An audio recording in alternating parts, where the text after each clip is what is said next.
Welcome to episode 2 of the Masters of Nonsense Presents Surviving the Horror. In this mini-series, we challenge ourselves to watch all 5 Resident Evil movies before the release of Resident Evil: The Final Chapter. We continue our descent into madness with the next 2 films in the series, Resident Evil Apocalypse and Extinction. 2 years after the original movie, Resident Evil Apocalypse hit theaters. Even with the box office success of the first film, the subpar critical reception left fans skeptical of the sequel. However, news of franchise favorite characters making their first appearance into the films piqued their interest. Welcome to Raccoon City. You just found yourself knee-deep in some nonsense. I'm Rob. Rob owns Resident Evil 4 on 4 consoles and has completed the game over 10 times. I'm Mike. Mike owns 10 Resident Evil games over 4 consoles and has not beat a single one. And I'm Matt. Matt thought the second Resident Evil game was great, but didn't like the third. And now we're talking about Resident Evil Apocalypse, the second movie in the Resident Evil movie series. Just to do a very, very brief overview of what happened in this movie. It followed through from where Resident Evil 1, the first movie, ended, and Alice is now out in the town in Raccoon City after the zombie outbreak has hit the city, and now there's zombies everywhere, and she's trying to get out because Umbrella is now quarantined this area so that they can basically just blow it off the face of the earth and pretend like nothing ever happened. She ends up encountering some scientist dude that's got a little girl that was the girl from the Hive that has the zombie virus, and she's got the antivirus, and she's trying to save him, get him to her father, and then Nemesis pops up, and that was the hippie dude Matt from the first movie, now all dressed up in leather, and he's gigantic, and he's got a Gatling gun, and he's chasing them, and they're gonna fight. And then the movie ends with Alice and the rest of her team escaping the Hive. I guess they were in the Hive. It was a form of a hive. It was like a form of the Hive, and now they're going out and getting away from Umbrella's grasp. But it looks like now Alice is being controlled in some way by Umbrella. So that is You see, how you explain the movie, if it lasted about that long, it would be interesting. Right. So that was to make it seem like the coolest movie that ever was made.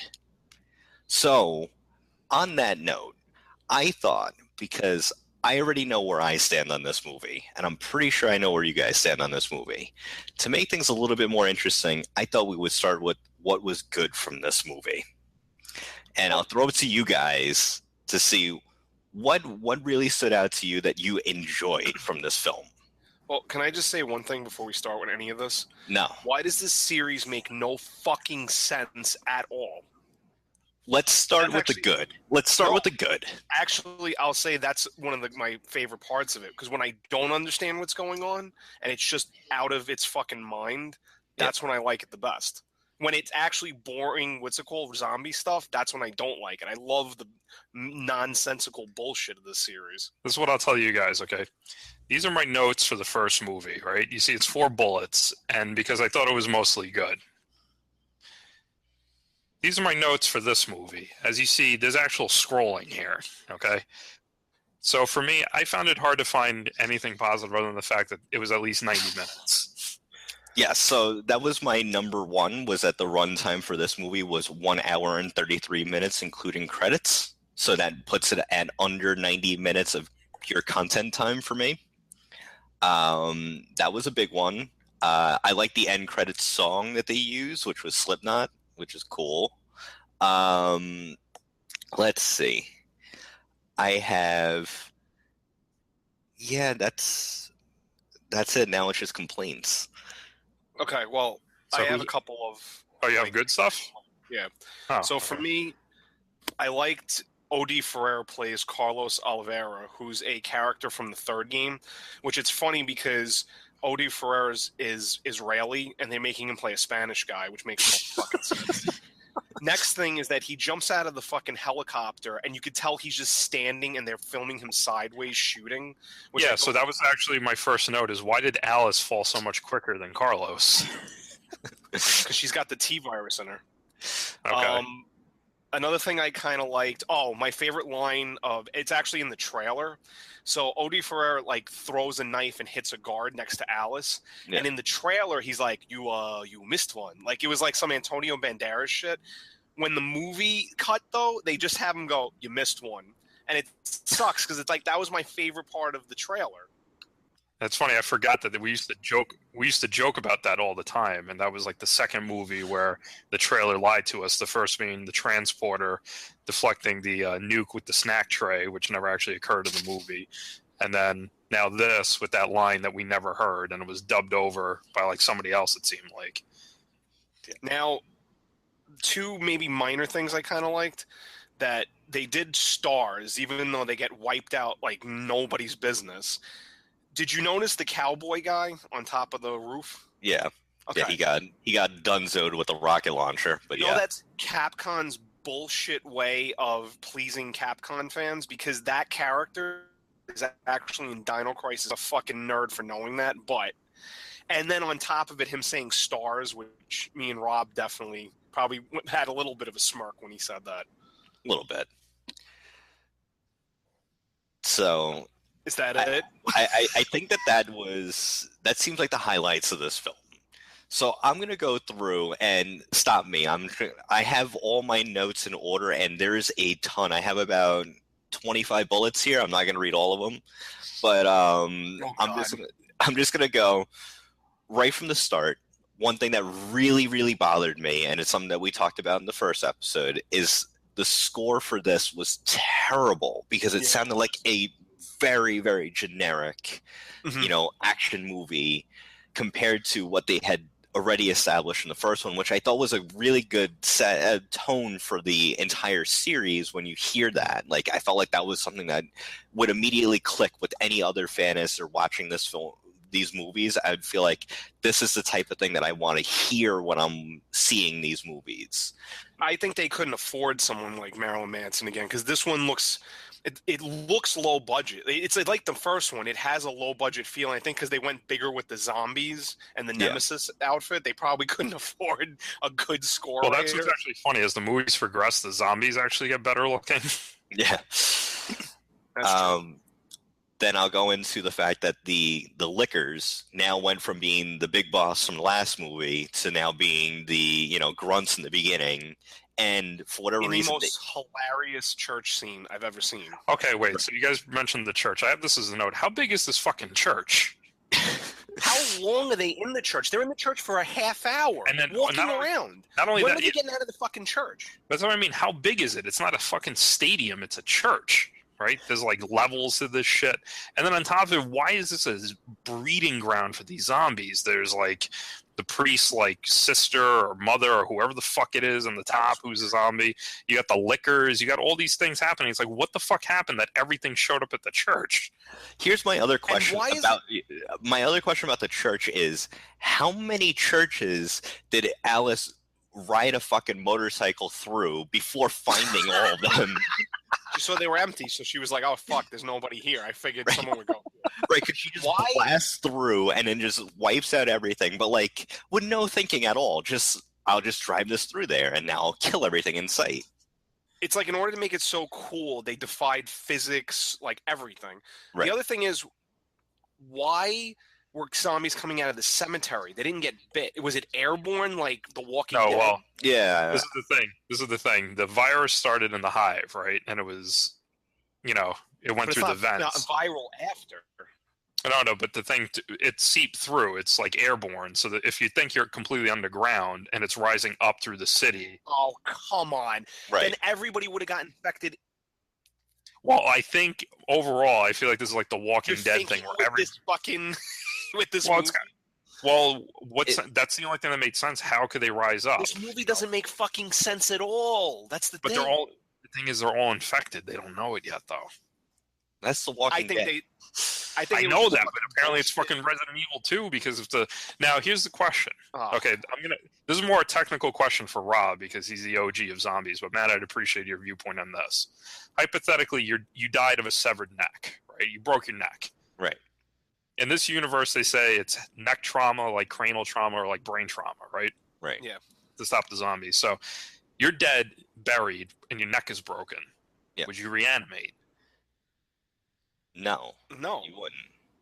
Okay. The Just wanted to damage. figure that. Right. The damage is done. Yeah. Why? You saw a zombie that had his head caved in? No, I'm just wondering, like, what if like your neck was broken, or like you took a bullet to the head, and then Actually, the I got a really virus. good explanation for it. It's that the screenwriters didn't give a fuck and they did some blow and then wrote this and didn't realize that they didn't put why the zombies reanimated. Yeah, it was never mentioned at all. Yeah. Wait until we get to the third one. Just wait. Well, that's a different discussion. So, another note I had when we're going right after we finish the church and we're going into the cemetery, Alice ends up meeting Jill Valentine at the church. Now, Oh God! Wait. go ahead. What about when you meet her in the fucking police station? Oh, She yeah, just yeah. starts shooting everything. But this Right. is the thing. Me being semi-familiar with it, I kind of knew it was Jill, but at first I'm like, wait, is she police or is she a hooker? Well, this is my question when it comes to Jill, is that this is the first time that they're introducing a character from the video game series into the films, which is Mhm. fine. You know, it's going to happen. They already have the title of the movie is based off the game. So now they're introducing one of the characters. For the people that have not played this game, are they supposed to know who the fuck she is? No. And the worst part is she's in the fucking Resident Evil 3 outfit instead Right. of her Star's outfit. So you don't even know she's just some random person. Then it's like she's so cool. She like lights a smoke and it's like, oh, this is fucking bad, man. Does it make you embarrassed too, like, as a video game fan, when you see like they make it into real life and this is how they represent her? Well, yeah, because it just basically makes us look like little fucking perverts that play these games. Yeah. Which I'm saying we're not. We're not. Oh, we're not. No, I don't know about you, but I don't know what you're talking about. another gripe I had was that everyone looks a lot less dirty and hungry than they should be, because this is already after the apocalypse and they haven't showered in a long time, but they Well- look pretty clean. Yeah, they look clean, and on top of it, why is Umbrella the most evil fucks on the planet? Well, Like, they're it's just also like, oh, shoot the crowd. right. They're also really stupid because Umbrella has their own security force that's supposed to be this like policing the town, and if they're like this super evil company, wouldn't they at least give it a different name? Like they wouldn't have any sort of association with Umbrella at all, but they would, obviously be on the payroll. But So they have the logos everywhere. Exactly. Like it's just so now they have it on like the bread box, they have it on the shower, and then they have it on the fucking decked out security guards. So like Yeah, that's just stupid. what I don't like too, and this happened with the first one. It continues, but this one especially. The movie feels like it's just scenes. So it's like Alice disappears for the first 20 minutes. Then there's the whole thing with Carlos. Then there's the whole church scene, but they don't connect. Like nothing feels organic. Right. Rob, I have for both of you guys. I made a note, and I don't know if this bothered you as much as it bothered me. The doctor, Ashford, was his name? Yep. Okay. Yeah. His glasses were fucking tiny. Oh my god, yeah. No, oh my god, I hated those things. And Now, that's another thing too. I have glasses that are a little bit smaller than I'm used to, and I could see a little bit over and a little bit under them, and it drives me insane. Could you imagine having glasses about the size of your fucking Me pupil? Well, he probably had his like bifocals. They're just for the computer or something. No, actually, he wore them the whole time, so that doesn't make sense. They were Yeah. tiny fucking glasses. Yeah, it bothered me. I actually, when I was watching it, I'm like, why would you do that? Like, who purchases that? It seems ineffective. Like, and Yeah. then how do you even wipe them? Well, it's easy. Just like I guess. But imagine you get one scratch on that ruins the whole fucking pair of glasses. yeah. So that that's was I have three major problems. That's my first one. So continue.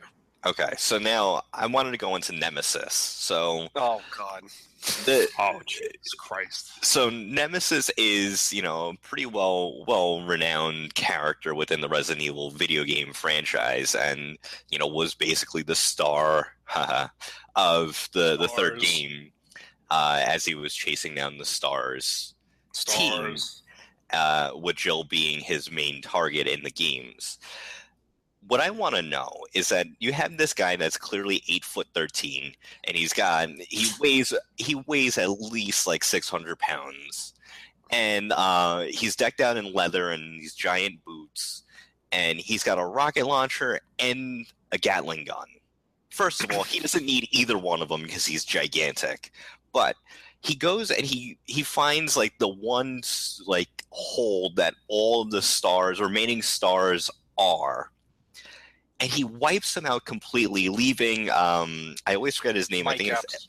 it's but Mike is it like Epps. LJ or something like that? Or Yeah. yeah, LJ, leaving him by himself because he was considered a non-threat. And Nemesis was programmed to take out only the STARS members. So there was 12 of them there, but there was 12 STARS members, 13 people. He takes out all 12 of them. He leaves LJ by himself. Now, what ends up happening is, shortly after that, he ends up encountering Alice and Jill and the rest of that crew, and he's taking shots at them with his Gatling gun, which he had impeccable aim to wipe out all of STARS before, and he And can't get eliminate one shot. He cannot even hit them, like graze them. Well, remember what she says. She's good, but she's not that good. Right. So that's why, she's like, I guess, the best of STARS, and then Alice is even better. Right. But like Yeah, but he just they're, gave like, up. It's like piss poor aim all of a sudden. Yeah, ducks in a barrel. They're like maybe, 12, 15 feet away? Right. I like how they got their outfits from Party City also, STARS. They just got the patch from STARS thing on their shirt. So before you continue on Nemesis, this is point number 2 that bothered me considerably, okay? Now, this is now thinking video game style, all right? Yeah. Mm-hmm. Now, if you think of an action video game, you get your handguns, your automatic rifles, right? And then you get your big explodey things, right? You get your rocket launchers and you get your grenades, right? Yeah. Mm-hmm. You two, as lifelong gamers, when do you use your grenades? When there's a Like, shit ton of people around. Or right, a big okay, Matt. carrot. Right. So it's like you need to like really use your grenades wisely, right? This movie has the poorest sense of judgment when it comes to grenades, and it's all in the same scene. It's Carlos chucks a grenade at like 2 zombies, and then his other buddy chucks one down the alleyway, and there's like maybe 4 or 5 zombies. This is poor grenade judgment. Right. Who, the Russian guy, the I've got this bitch guy, and then he dies. Yeah, Mikhail. Although that made me. You see, this is the thing that made me laugh because he was fighting the dog, and I found him to be better comic relief than LJ, who just drove me insane. That was awful. And on top of it, I mean, the part when he's looking at the zombie hookers, I'm like, really, dude? You really, like, what are you gonna do? You're really gonna have sex with the zombie hookers?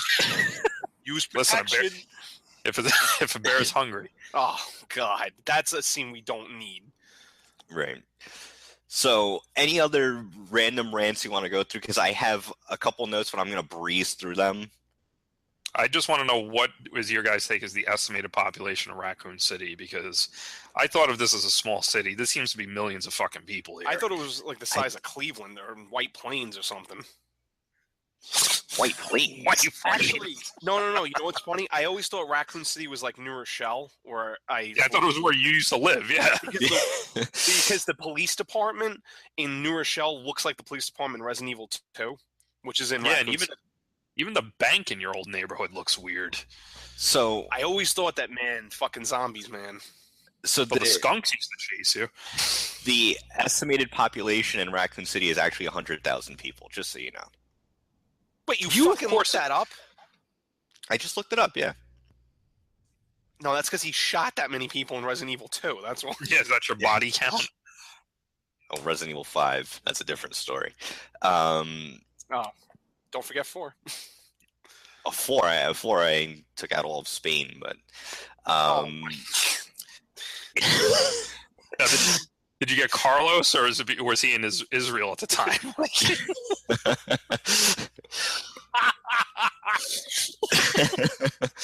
You missed one. You missed one. So, other things that happened, I had a note of why the fuck is everyone smoking in this, and I actually have a theory on that, but I'm not going to go into it. Wait a minute, just quick, one sentence. What is it? It's a complete nerd thing because this is the type of work I do. I honestly believe it's product placement, and they wanted to make smoking seem cool in this movie, which is really, really bizarre. And that happens in future movies as well. But they didn't show a brand. No, I think that it's just all tobacco. I swear to God, I'm pretty sure this is where this goes. Or it has an umbrella thing on the smoke. Yeah. By umbrella. Alice and Nemesis get into a fist fight because why wouldn't an 8'13" guy fight a 5'3" woman? You know. I am going to. This is the point I've been trying to make. Okay, I'm going to read you verbatim the note I took on the 5 train when I saw this fight. Okay. Mm-hmm. Okay. The Nemesis versus Alice fight was the biggest waste of company resources ever. Let's funnel $30 million worth of research, technology, and staff hours to have them fight to the death on a roof. Let's also make sure we buy floodlights to showcase the fight. It's like it was the end of the fiscal year, and Umbrella had to blow their research and development budget before January 1st. It elicited I was so angry watching them fight. Why would they fight? Well, the thing is, what I don't understand is that they did some bullshit like in, Godzilla, where it's like, let them fight. And his arm is the size of her body. So if he punches her once, I don't care what fucking T-virus she has, her head's going to get caved in. Right. The other thing is that, like... Her kung fu was good. Yeah, her aim was true, too. But, like, the other thing is that... for something like that, it really shows how poor their judgment was altogether as far as Umbrella goes, because they were able to make this gigantic monster and it couldn't handle beating this, small woman who, is supposed to be really tough and, not saying anything really bad about that, but at the same time, like, just look at the stats. I mean, come on. But think of the man hours they put into Nemesis. That was a lot of time. They did fuck all with Alice. Like, they just, Well, they gave her the T-virus, technically. Yeah, I know, but they had to monitor her. But think of what they had to do to fucking Matt. They had to saw half his head off. Right. Well, I'm surprised they didn't do that to her, though. Right. Like, why not make her just a disgusting mess of a monster? Well, I feel like they thought she was the next in line or something. I don't know. Like, wasn't it that she's the next in evolution or some bullshit? Like, some throwaway line... So is she like the next Arnold Schwarzenegger? Because isn't like Arnold supposed to be the perfectly built human being? Pretty much. Like, if you think about it, Skynet they could have chosen any form to build their prototype, and they chose Arnie. So right. So anyway, would you have believed anybody else? Well, O.J. Simpson. But... Yeah, but my point was that you wouldn't believe that. Forget it. I'm not even touching that. No, it's because he was supposed to be in Terminator. That's why I said that. I know. Save that for our Terminator podcast. So, one other note I did have about that scene, I don't remember if it happened before or after, but there was a Code Veronica-esque chase scene that happened where was it the helicopter was shooting at Alice as she was running down the hallway, and then ends up going through the glass walls and flies down the wall, because that's what people can do.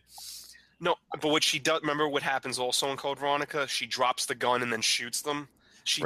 Alice does that too. So they do weird things like that to give you the games, but I don't like that. Like, but I want Code Veronica, was that Jill who does that? That's Claire. No, it's Claire. Claire. Okay. Yep. Who's not in this film, but will be in the next one. I have that, that hipster Matt ends up finally dying by getting squished by a helicopter. That's right. Yeah, Alice is... The douchebag gets his up comments. Right. Alice is just so fucking clingy, and I know that we hit on this before, but, like, she's, like, best friends with this guy, even though she didn't remember him when they were staring at each other in the first movie, and like she felt bad as she was gonna kill him pretty much when they were doing their fight. Actually, I have a a thing about that, right? So when she's talking to Jill, right, and Who are now Jill's best friend, friends, by the way. yeah, when they first meet, and that I forgot the guy's name, who gets bit on the leg or something like that. Jill's friend. Yeah, yeah. So what happens is she's like, "You should kill yourself now." I'm like, "Oh, look, this went from the last movie where it's like don't die on me, bitch, to now it's like, oh, go kill yourself." But then fucking Carlos gets bit, and it's like, no, we need to save you. And then she flips back and forth. Yeah. I don't know. I think she's got a soft spot for a lot of people, and it's just really off-putting because, like, again, she's supposed to be this killing machine that Umbrella's, now controlling or whatever, but she cares about everyone. But before, and I think that this was established in the first movie, that like she was actually pretty evil before. Wasn't she like in some way? Like she was connected with them. But she did try to go to legit, though. I mean, so we'll give her that credit. But I don't fucking know how she was a superhuman in the first one, too. And now she's even more of that. She's fucking, doing the Matrix guns all the time. Yeah. Well, they pumped her full of shit that, apparently fucking Matt's sloppy seconds, so. Not this Matt. Not this Matt. No, not Master Matt here. I know. I think everybody gets that. It's not this Matt. Nemesis Matt. Well, the other should be called Nemesis Matt. The other funny thing is that I don't think that he was referred to as Matt at all in that movie. I think he was just Nemesis, or like they just flashed a picture of him from the first movie. So yeah, and then she's like Matt. And I'm like, okay, what? Then Raccoon City. When Raccoon City gets dunzoed with the bomb that Umbrella sets off, and this seemed like the whole team ended up dying, like the whole team meaning like the entire cast. This happened. Then like it kind of cuts to Alice being tested on again, and now she's gaining like telekinetic powers, which again, I guess if Umbrella identified her as being the superior being, sort of makes sense. But then I don't understand what happened here, because then they end up escaping, as I mentioned earlier, from this lab. But it was like Carlos and LJ and the rest of that crew took her away, but they died.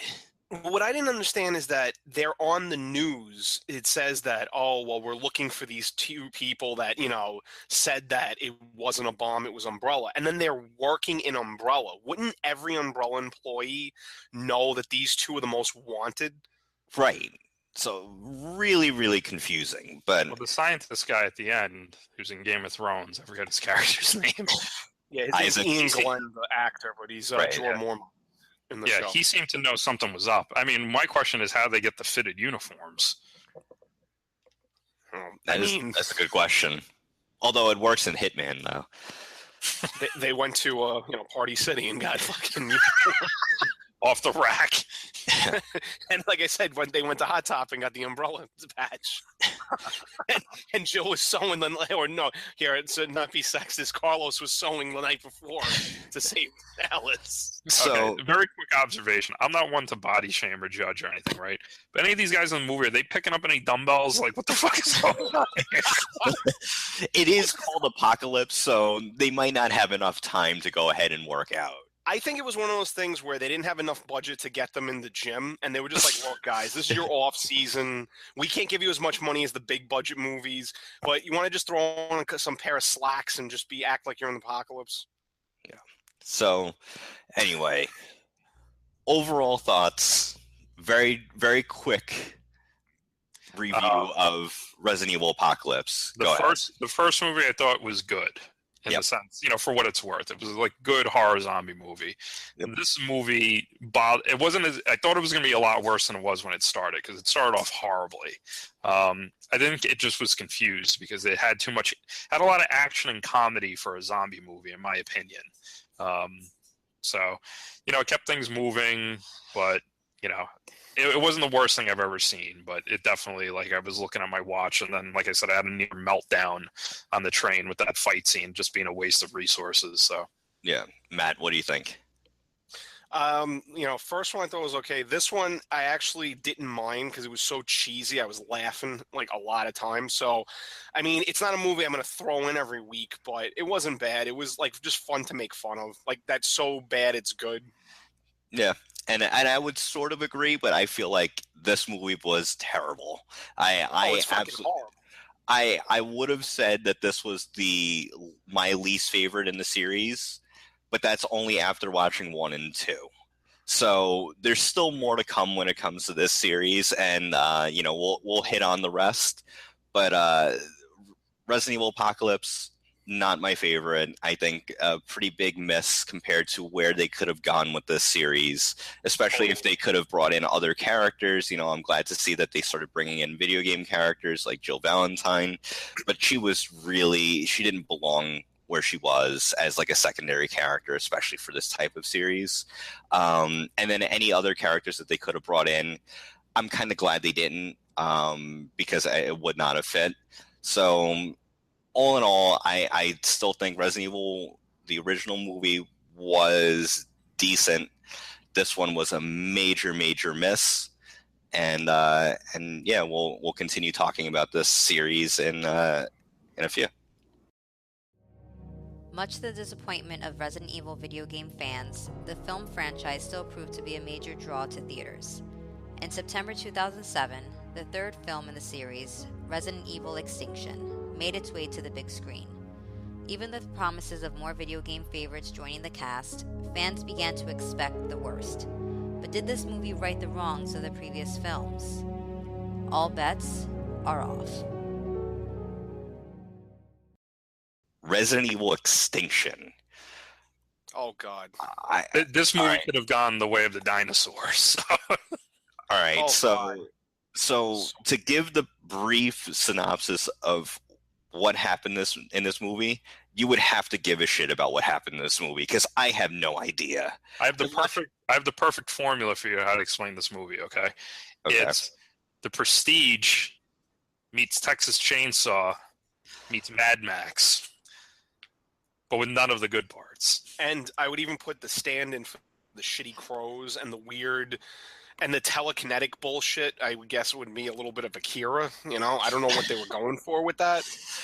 All good movies, right? Nothing to do with Resident Evil. And the worst part about it too is that it's just, again, it's the same thing as the last one. It's just scenes. It's just her in the desert. Then they're on. I mean, that is the truck from like Mad Max, the Road Warrior. I'm sorry, like they fucking probably took it off the lot. Then it goes into this weird fucking thing with Jorah Mormont from Game of Thrones. There, the scientist. Isaacs. When he's trying to teach the zombie how to learn, and that's a scene from Day of the Dead, which I'm surprised George Romero didn't sue his ass. Yeah, we'll get to it. So like we did last time, can you extract any positives out of this? One thing. Okay. And it was actually something I said when I was watching the movie.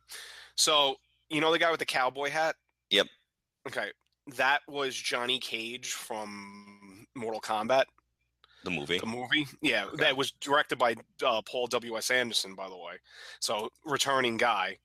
Right. When he's on the Eiffel Tower and he's shooting and then he falls? I just Eiffel Tower in Las Vegas, right? In Las Vegas, Las Vegas. And he falls to his death. I turned to the camera and I said, and this is where you fall down, which is what Johnny Cage says to Goro when he knocks him off the cliff.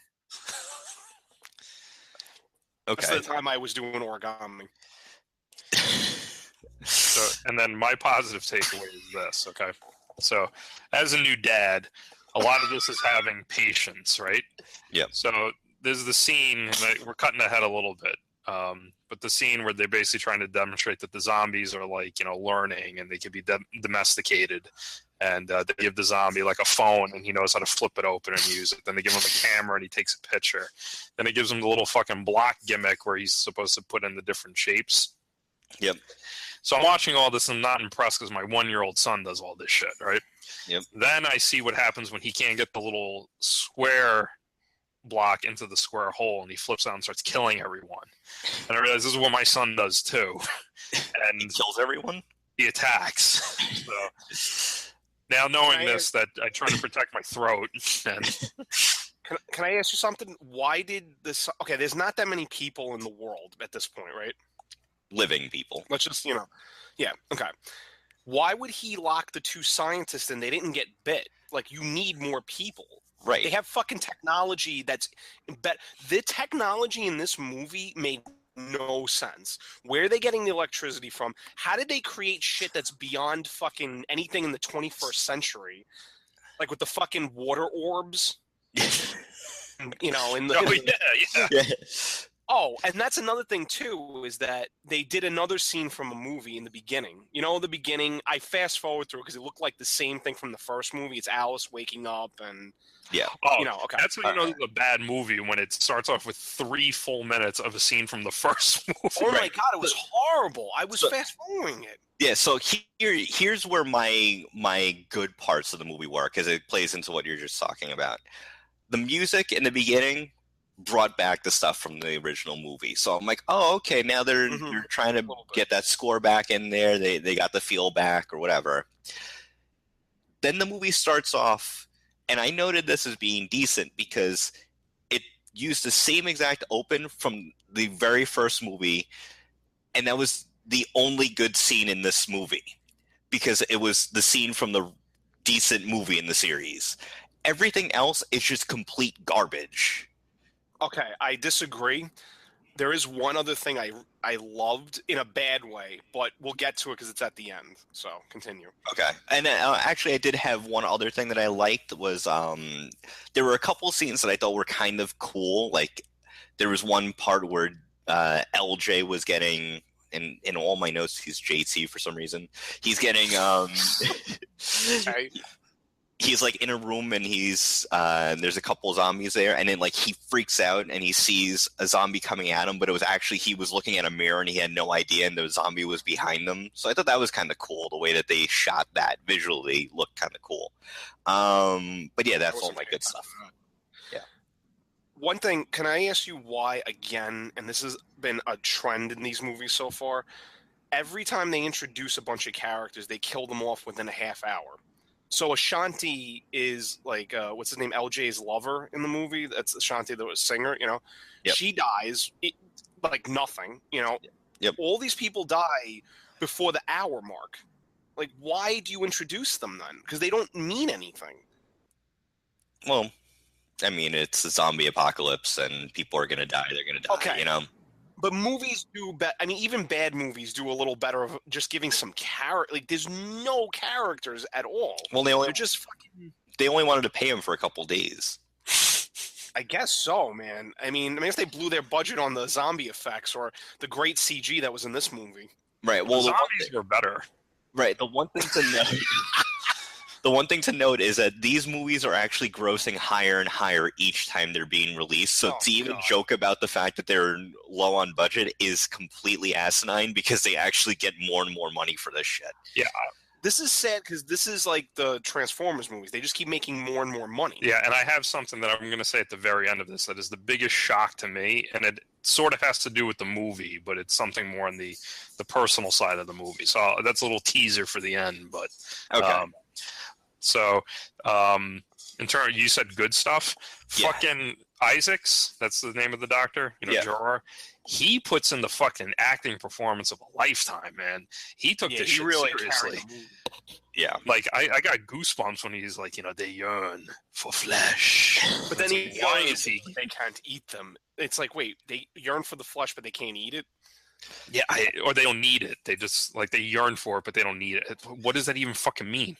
But he took this shit seriously, and I feel like he was the struggling artist who needed a paycheck. So now, do you think that do you think he went to whoever the production company is for Game of Thrones and basically said, "Here's my best work"? Yeah, I he think just showed them his scenes. Yeah, he gave him a highlight reel. And you can see that he didn't have, he wasn't losing his hairline like he is in fucking Game of Thrones, too.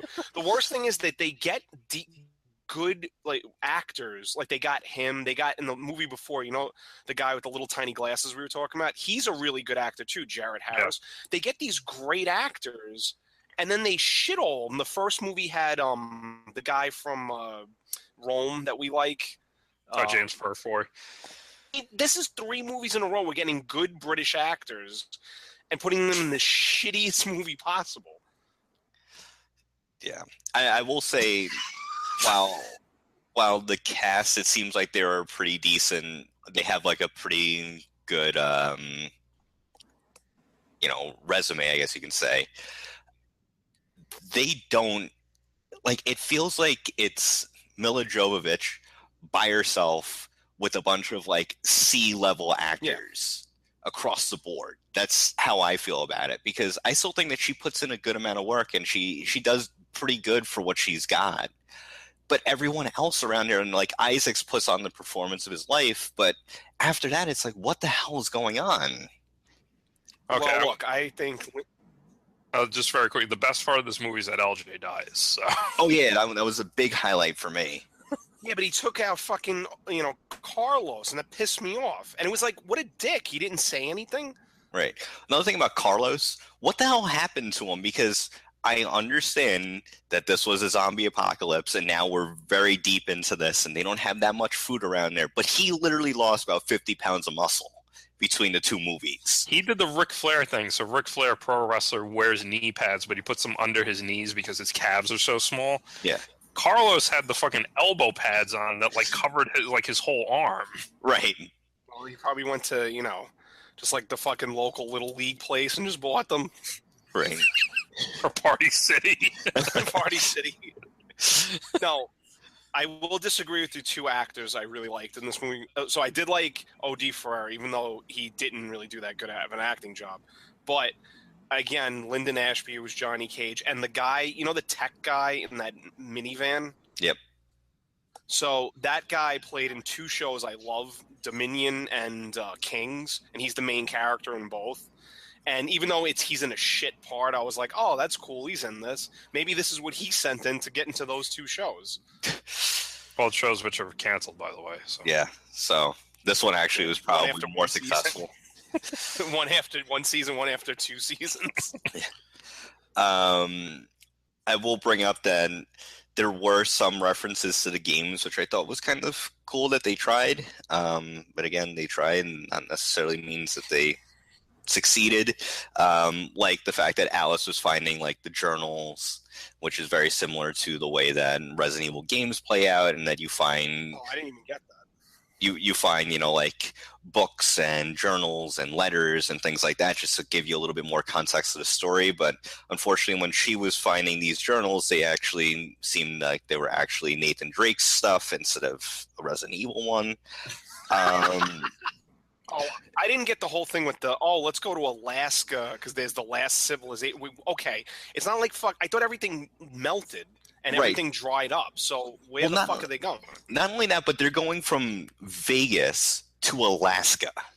And they said that they got a long way to go. They started off the whole thing and said, we're low on resources. Let's go to Alaska.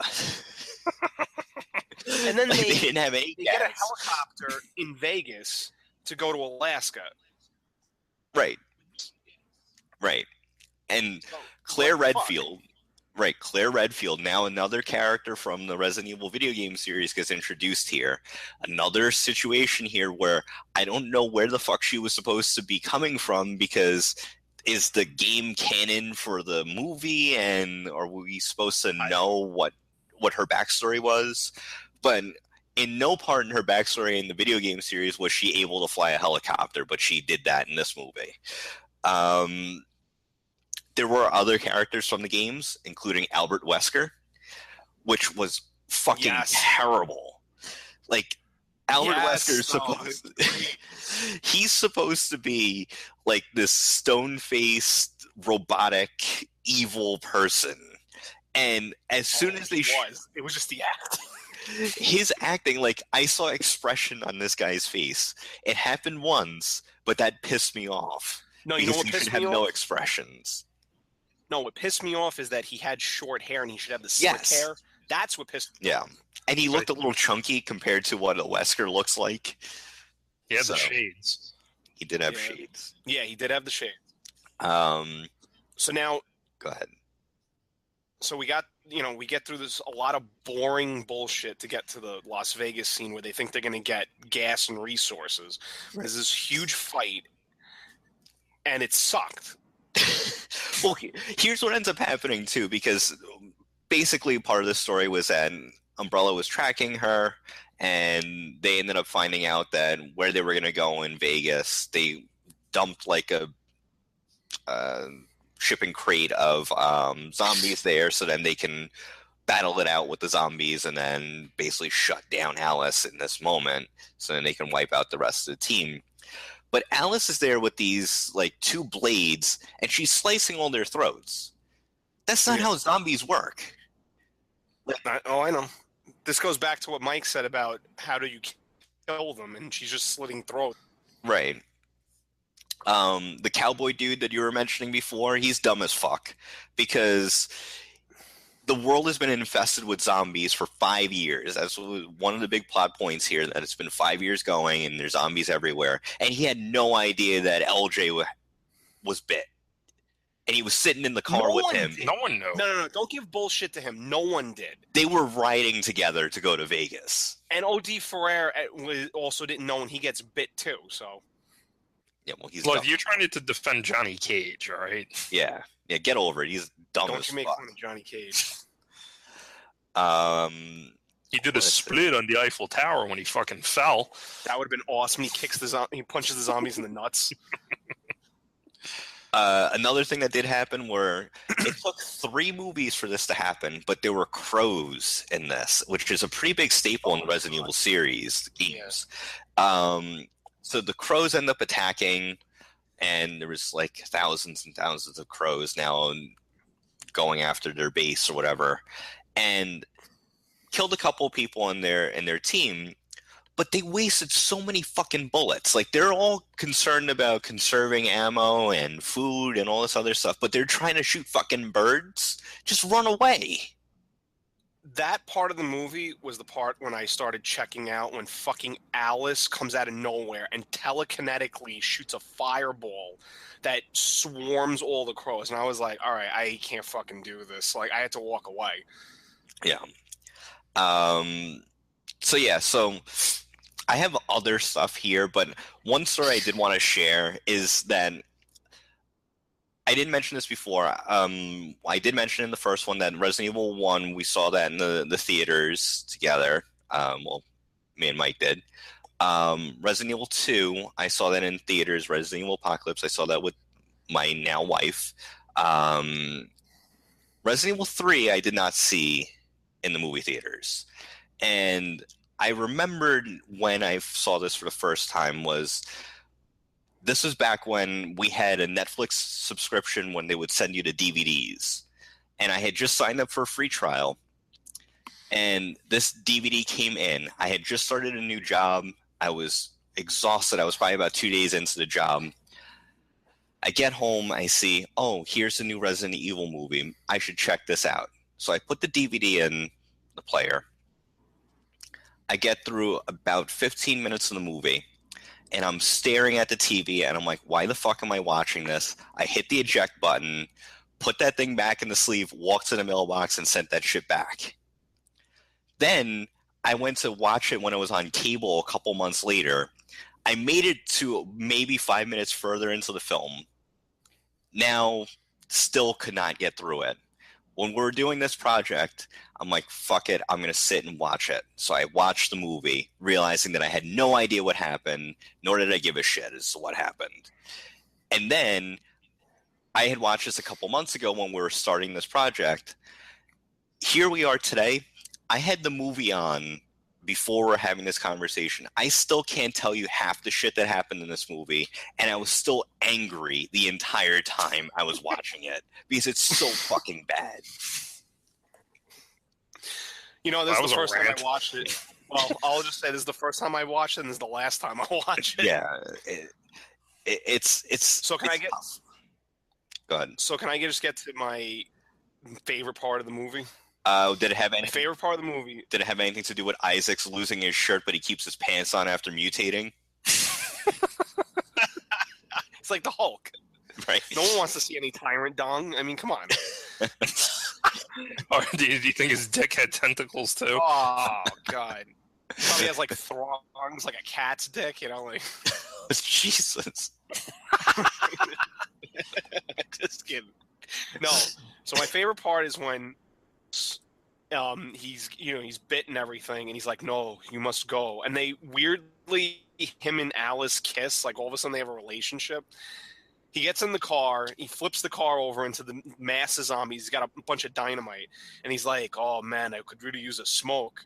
And he looks over, and there's a fucking doobie right there, and he fucking lights that shit up. He's like, "Oh man!" And there's all this cool camera work of the as he's smoking it, and then this eruption comes out of nowhere, and I'm like, and then they just immediately after the bomb goes off, they go right fucking through it. Like they don't even let him to fucking cook a little bit to fucking make sure he's dead.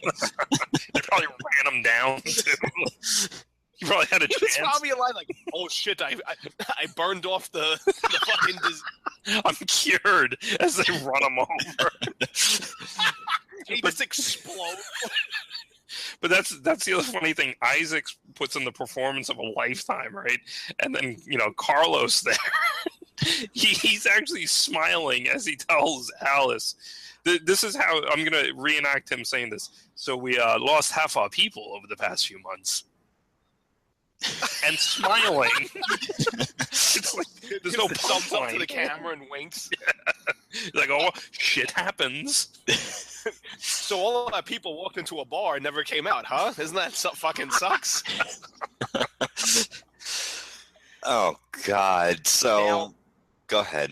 The other thing I kind of liked was that this movie got so fucking bad and I was so checked out that by the time the end came, when fucking Wesker is in Japan and Alice comes on and all the clone Alices came, I'm like, I'm actually looking forward to that because it's almost like if it's underneath it's so bad now it's like negative levels, right? So now I'm just gonna enjoy the road to hell with the next one. It's so funny because that scene, the only thing I have written down here, and I cannot even picture it, is that Alice brings her Alice eggs to Japan to get Wesker. I don't even know what that means. And then they're in those weird Matrix bubbles that, for some reason, again, like I don't know what fucking source. I guess that one satellite Umbrella has. Is like, oh man, we're losing you. No. No. The technology hasn't met the standards of Umbrella yet here. Yeah, Matt, we gotta let you out of your little pod now. Wait, can you hear me? Yeah. Yeah, you're good. I had two pressing questions that I'm hoping maybe you guys could answer or say there is no answer. So after in the beginning they show the 3 minutes of the good movie, right? Yeah. Then there's this really long extended scene with her like hog tying the dogs. So does the T-virus make her a master Girl Scout? I think she just hates dogs. Okay. And then the scene when they end up getting attacked by the crows. How the fuck did that guy crash into the only pole in the desert? Like, what are the odds? What the fuck was that? Wasn't that Johnny Cage too? No, it was that other idiot in the school bus. Yeah. This movie honestly not only ripped off all the movies we said, it also ripped off, it ripped off The Stand, but there was another scene too that it rips off. I forgot, and now I just like lost it, but this movie just ripped off like 20 movies and made shit. Yeah. This was This was. It ripped off its own movie. It ripped off its own movie. It still did it poorly. In the beginning with the Alice clones, that scene would kind of reminded me of one of the original James Bond films where they have someone dressed as James Bond and he gets killed and it's supposed to make them like stronger or faster. I'm like, Jesus fucking Christ, we're biting off 60s movies now? This project was my idea.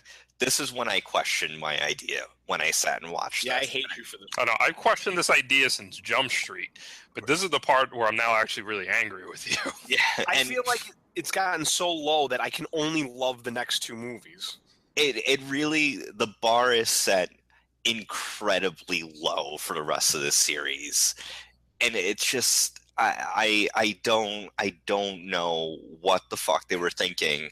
And the thing that makes me even sadder about this is that people paid to see this in theaters, and I feel for all those people that spent the money on it. Yeah, Okay, this is the big point I wanted to make. Okay, so we're saying this is the low of the series. I mean, I haven't watched the fourth or the fifth movies. I don't know what to expect. All right, I have no. I'm concerned. Okay, I'm concerned. But this is the point I wanted to make to you guys. This is what I don't understand. The movies are grossing more and more money, right? Yep. Okay. Not only that, but I questioned my life after seeing this movie, and I started doing research, right? Yeah. And I found out that Mila Jovovich married Paul W.S. Anderson after this movie. Yeah, because she knew she was going to get a fucking paycheck every 3 years. Or like a year after this movie. How? How could you look at a man and see this as a prime example of his work, and this is like bare bones effort, and you're like, I want to spend the rest of my life with him? Right. I mean, I guess that this is true love because that shows through thick and thin that you'll stick with somebody. Because if you see somebody at their lowest point, because this is honestly one of the lowest point in film history right here, and to still love that person, it's got to be unconditional. But what's the proposal? It's like, listen, I made a piece of shit movie, but like I love you. Well, she also starred in his movie Ultraviolet. Yeah, here's $50 million. So, yeah, was the proposal like, oh, like marry me and you get another 3 movies? Like what? Like, it's just in my heart of hearts, I don't understand how this worked. Maybe it had nothing to do with the movie, and they just loved each other. Yeah, I mean, totally fine if that's what happened. Mike's looking at me like he wants to murder me right now. No, I'm all for true love and all that shit, right? All that horse shit. But what I'm saying is they're at the dinner table. They're at the dinner table and they're talking about this. Like, yeah, you know, that third movie, huh? Like, that was a fun. That was a sweating. That was a trip. I don't know. I bring home the wrong ice cream from time to time, and this is like World War III. I don't understand how this wasn't a deal breaker. But what about if this was a meta, like this was a meta film, and what he was doing is he's making them shittier and shittier, and he knows more and more people will go because they just says zombies. So he's basically saying that we're all zombies. So now we're going to continue our series, and we're going to tackle the rest of the Resident Evil movie series in our next episode as we look at Resident Evil Afterlife and Resident Evil Retribution. Thanks for putting up with this. This has been really, really difficult for us, but we're trying to get through it, and we're going to continue to power through as best as we possibly can through these next 2 movies. Yeah, if this doesn't get better, I hope you get the T-virus, Rob. Thank you. I agree. Off. Turn it off. Don't tell me what to do. Don't tell me.